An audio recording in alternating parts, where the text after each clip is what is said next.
Nama: Vicky Bagus Nugroho. NIM 8577011248. UPBJJJ 42 Semarang. Pokjar Jepara 2020. Tugas praktek 1. Pendidikan jasmani dan olahraga. Lompat jauh gaya jongkok. Pengertian lompat jauh gaya jongkok. Pengertian dari lompat jauh gaya jongkok adalah melakukan suatu gerakan melompat yang menggunakan tumpuan pada satu kaki, baik itu kaki kanan ataupun kiri, agar bisa menghasilkan jarak yang sejauh mungkin dengan pendaratan menggunakan gaya jongkok.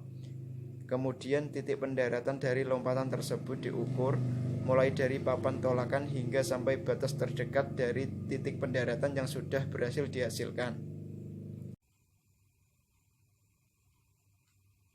Awalan. Tahapan selanjutnya dari lompat jauh dengan menggunakan gaya jongkok ini adalah awalan, di mana para pelompat harus melakukan awalan dengan cara berlari sprint, agar bisa berkonsentrasi pada saat akan melakukan yang namanya tolakan. Pastikan juga jika kecepatan lari pada saat melakukan awalan ini tidak berkurang dan tetap konsisten. Tumpuan.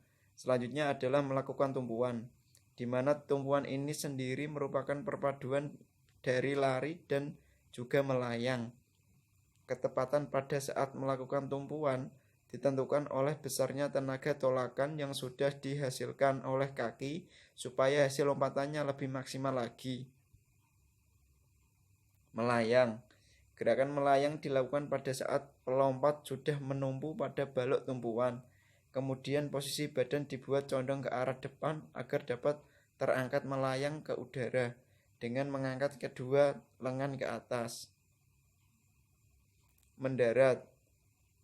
Tahapan yang terakhir adalah dengan melakukan yang pendaratan, di mana pada saat ingin mendarat, maka pelompat harus menjulurkan ke udara kedua tangannya hingga sejauh mungkin, supaya tubuh tidak kehilangan keseimbangan. Tugas praktik 1. Pendidikan jasmani dan olahraga. Senam lantai atau sikap lilin. Pengertian senam lantai atau sikap lilin. Senam lantai sikap lilin adalah sebuah gerakan senam yang dilakukan di atas matras dengan gerakan kaki tegak berada di atas sedangkan kepala berada di bawah sehingga menyerupai lilin. Tahap pertama melakukan senam lantai atau sikap lilin. Awalan. Untuk sikap lilin, awalan terlentang. Anda harus tidur terlentang dan kedua kaki lurus rapat, sedangkan kedua tangan lurus berada di samping kanan dan kiri. Tahap kedua, letakkan kedua tangan di samping pinggul.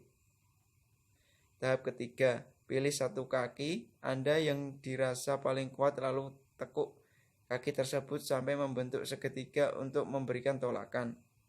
Setelah itu, angkat kedua kaki dan pinggul bantu menggunakan tangan untuk dorongan kaki ke atas. Tahap terakhir, kaki harus rapat dengan didorong menggunakan tangan yang terbentuk seperti siku. Pastikan jika kaki dan pinggul Anda lurus, setelah itu juga keseimbangannya.